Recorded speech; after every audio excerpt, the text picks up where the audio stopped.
ನಮಸ್ಕಾರ. ನಾನು ಹಿಂದಿನ ವಿಡಿಯೋದಲ್ಲಿ ರೆಸ್ಟೋರೆಂಟ್ ಸ್ಟೈಲ್ ಚಿಕನ್ ಮಾಡೋದು ತೋರಿಸ್ಕೊಟ್ಟಿದ್ದೆ.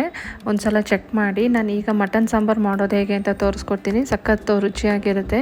ಮನೇಲಿ ಒಂದು ಸಲ ಮಾಡಿ ನೋಡಿ. ನಾನಿಲ್ಲಿ 1 kg ಮಟನ್ ಸಾಂಬಾರು ಮಾಡೋದು ಹೇಗೆ ಅಂತ ತೋರಿಸ್ಕೊಡ್ತೀನಿ. ಮೊದಲಿಗೆ ನಾನಿಲ್ಲಿ ಕುಕ್ಕರ್ಗೆ ಸ್ವಲ್ಪ ಎಣ್ಣೆ ಹಾಕ್ಬಿಟ್ಟು, ಎಣ್ಣೆ ಕಾದ್ಮೇಲೆ ಒಂದು ಅರ್ಧ ಈರುಳ್ಳಿನ ಅದಕ್ಕೆ ಹಾಕಿ, ಮಟನ್ ಹಾಕಿ, ಉಪ್ಪು, ನೀವು ಎಷ್ಟು ಉಪ್ಪು ಬೇಕೋ ಅಷ್ಟು ಉಪ್ಪನ್ನ ಈಗಲೇ ಮಟನ್ಗೆ ಹಾಕ್ಬಿಟ್ಟು ಒಂದು ಚಿಟಿಕೆ ಅರಿಶಿನ ಹಾಕಿ ಚೆನ್ನಾಗಿ ಅದನ್ನು ಹುರಿತಾ ಬರಬೇಕು.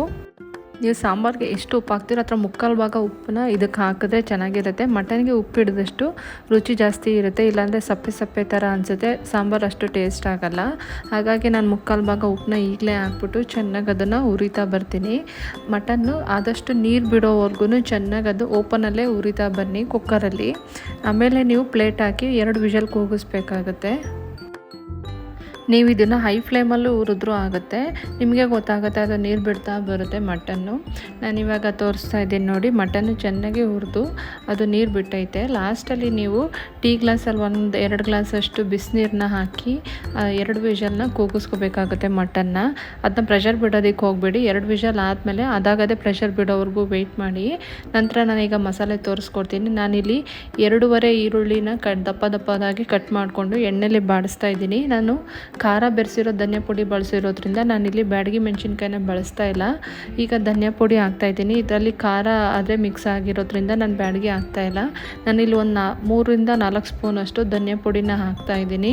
ನಂತರ ಈರುಳ್ಳಿ ಹುರ್ಕೊಂಡಿರೋದು ಆರಿದ್ಮೇಲೆ ಇದ್ರ ಜೊತೆ ಹಾಕ್ಬಿಟ್ಟು ಒಂದು ಸ್ವಲ್ಪ ನೀರು ಹಾಕಿ ರುಬ್ಕೋಬೇಕು. ಹಾಗೆ ಒಂದು ಅರ್ಧ ಹಸಿ ಈರುಳ್ಳಿನ ಇದ್ರ ಜೊತೆ ಹಾಕಿ ರುಬ್ಬಿದ್ರೆ ಸಾಂಬಾರು ತುಂಬ ರುಚಿಯಾಗಿರುತ್ತೆ. ನೀವು ಈ ಫಾರಮ್ ಈರುಳ್ಳಿ ಬಿಟ್ಟು ರಾಜಿ ಈರುಳ್ಳಿನ ಬಳಸಿದ್ರೆ ಇನ್ನೂ ಸಖತ್ ಟೇಸ್ಟಿಯಾಗಿರುತ್ತೆ. ನಾನು ರಾಜಿ ಈರುಳ್ಳಿ ಇಲ್ಲದೆ ಇರೋದ್ರಿಂದ ಫಾರ್ಮ್ ಈರುಳ್ಳಿ ಬಳಸ್ತಾ ಇದ್ದೀನಿ. ಕುಕ್ಕರು 2 ವಿಷಲ್ ಕೂಗಿದ್ಮೇಲೆ ಪ್ರೆಷರ್ ಇಳಿದ್ಮೇಲೆ ನಾನು ಇದನ್ನು ಬೇರೆ ತಪ್ಪಲೆಗೆ ಶಿಫ್ಟ್ ಮಾಡ್ಕೊಂಡಿದ್ದೀನಿ. ನೀರನ್ನ ಸ್ವಲ್ಪ ಕುದಿಯೋಕೆ ಬಿಡಿ. ನಂತರ ನಾವು ರುಬ್ಕೊಂಡಿರ್ತೀವಲ್ಲ ಆ ಮಸಾಲೆನ ಹಾಕ್ಬಿಟ್ಟು ನೀರು ಹಾಕೋಕೆ ಹೋಗ್ಬಿಡಿ. ಮಸಾಲೆ ಒಂದು 10 ನಿಮಿಷಗಳ ಕಾಲ ಮೀಡಿಯಮ್ ಫ್ಲೇಮಲ್ಲಿ ಚೆನ್ನಾಗಿ ಕುದಿಯೋಕೆ ಬಿಡಿ. ಆವಾಗ ಸ್ವಲ್ಪ ಮಸಾಲೆ ವಾಸನೆ ಹೋಗುತ್ತೆ, ಹಸಿ ವಾಸನೆ ಹೋಗುತ್ತೆ. ಸಾಂಬಾರಿಗೆ ಒಳ್ಳೆ ಟೇಸ್ಟ್ ಕೊಡ್ತದೆ ಅದು. ಮಸಾಲೆ ಹಸಿ ವಾಸನೆ ಹೋಗೈತೆ. ನಾನಿವಾಗ ಅದಕ್ಕೆ ಸ್ವಲ್ಪ ಬಿಸಿನೀರನ್ನ ಸೇರಿಸ್ತಾ ಇದ್ದೀನಿ. ನೀವು ರುಬ್ಕೊಂಡಿರ್ತೀರಲ್ಲ ಜಾರ್ಗೆ ಸ್ವಲ್ಪ ನೀರು ಹಾಕ್ಬಿಟ್ಟು ಅದಕ್ಕೆ ಹಾಕಿ, ನಂತರ ಸ್ವಲ್ಪ ಬಿಸಿನೀರನ್ನ ನಿಮ್ಗೆ ಎಷ್ಟು ಸಾಂಬಾರು ಬೇಕೋ ಅಷ್ಟು ಸಾಂಬಾರನ್ನ ನೀರನ್ನ ಇದಕ್ಕೆ ಸೇರಿಸ್ತಾ ಬರಬೇಕು. ಆಮೇಲೆ ಇದಕ್ಕೆ ಸ್ವಲ್ಪ ಉಪ್ಪನ್ನ ನೋಡಿಬಿಟ್ಟು ನಿಮಗೆ ಇನ್ನೂ ಉಪ್ಪು ಕಡಿಮೆ ಅಂತ ಅನಿಸಿದ್ರೆ ಸ್ವಲ್ಪ ಉಪ್ಪು ಹಾಕಿದ್ರೆ ಸಾಕಾಗುತ್ತೆ. ಅದನ್ನು ಕುದಿಯೋಕೆ ಬಿಡಿ. ನಂತರ ನಾನಿಲ್ಲಿ ಒಂದು 2 ಸ್ಪೂನಷ್ಟು ಕಾಯಿ ತುರಿನ ತೊಗೊಂಡು ನುಣ್ಣಗೆ ರುಬ್ಬಿಟ್ಕೊಂಡಿದ್ದೀನಿ. ಸಾಂಬಾರು ಕುದೀತಾ ಬರುತ್ತೆ. ಆವಾಗ ನಾವು ರುಬ್ಕೊಂಡಿರ್ತೀವಲ್ಲ ಆ ಕಾಯಿ ಪೇಸ್ಟ್ನ ಒಂದು 2 ಸ್ಪೂನಷ್ಟು ಕಾಯಿ ಪೇಸ್ಟ್ ಇದಕ್ಕೆ ಹಾಕಿದ್ರೆ ಸಾಕು. ಜಾಸ್ತಿ ಕಾಯಿನ ಹಾಕೋದಕ್ಕೆ ಹೋಗ್ಬೇಡಿ, ಸಾಂಬಾರು ತೀರಾ ಗಟ್ಟಿ ಆದರೆ ಚೆನ್ನಾಗಿರಲ್ಲ. ಕಾಯಿ ಪೇಸ್ಟ್ ಹಾಕಿದ್ಮೇಲೆ ಸಾಂಬಾರು ಕುದೀತಾ ಇರುತ್ತಲ್ಲ, ಆಮೇಲೆ ಪ್ಲೇಟ್ ಮುಚ್ಚಿಬಿಟ್ಟು ಮೀಡಿಯಮ್ ಫ್ಲೇಮಲ್ಲಿ ಅದನ್ನು ಕುದಿಸ್ತಾ ಬನ್ನಿ. ಆಮೇಲೆ ಗರಂ ಮಸಾಲಾನ ರೆಡಿ ಮಾಡ್ಕೋಬೇಕು. ಗರಂ ಮಸಾಲಕ್ಕೆ ಸ್ವಲ್ಪ ಕೊತ್ತಂಬರಿ ಸೊಪ್ಪು, ಪುದೀನ ಸೊಪ್ಪು, ಒಂದು 4 ಗೆಡ್ಡೆ ಬೆಳ್ಳುಳ್ಳಿ, ಸ್ವಲ್ಪ ಶುಂಠಿ, 2 ಇಂಚು ಚಕ್ಕೆ, ಹಾಗೆ 1 ಸ್ಪೂನಷ್ಟು ಗಸಗಸೆನ ತೊಗೊಂಡಿದ್ದೀನಿ. ಇದನ್ನೆಲ್ಲ ಒಟ್ಟಿಗೆ ಹಾಕಿ ಸ್ವಲ್ಪ ನೀರು ಹಾಕಿ ನುಣ್ಣಗೆ ರುಬ್ಬಿಟ್ಕೊಳ್ಳಿ. ಆವಾಗ ಗರಂ ಮಸಾಲ ರೆಡಿ ಆಗುತ್ತೆ.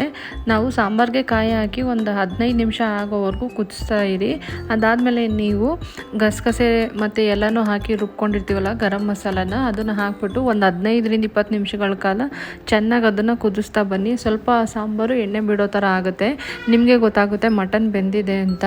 ನೀವು ಒಂದು ಪ್ಲೇಟ್ಗೆ ಹಾಕಿ ನೋಡ್ಬೋದು ಮಟನ್ ಬೆಂದಿದೆಯಾ ಇಲ್ವಾ ಅಂತ. ಹಾಗೆ ಉಪ್ಪು ಮತ್ತು ಖಾರ ನಿಮ್ಮ ಟೇಸ್ಟ್ಗೆ ಹಾಕೋಬೋದು.